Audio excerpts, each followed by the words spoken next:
Amici di Calcio Napoli 24, prosegue il nostro viaggio per tutte le strade della nostra città, soprattutto quelle del centro storico, e siamo adesso a Piazzetta Parrocchia Santa Maria Onnibene ai quartieri spagnoli, dove c'è questa opera clamorosa di ingegno e di arte, anche e di tifo. Ovviamente questo Vesuvio fatto di cartapesta, Vesuvio che tra l'altro quando il Napoli gioca si illumina, viene fatto illuminare da fumogeni e quant'altro da parte dei tifosi azzurri. Vedete qui c'è anche già il terzo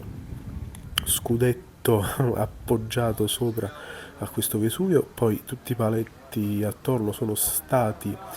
dipinti con un Forza Napoli, poi anche parte delle scale sono diventate bianche-azzurre,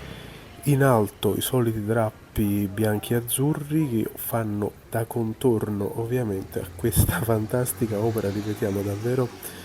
davvero assurda. Solo la genialità dei napoletani poteva arrivare a ciò. Sulla parrocchia c'è un drappo bianco-azzurro molto lungo e poi ovviamente anche là, giusto per non farci mancare niente, la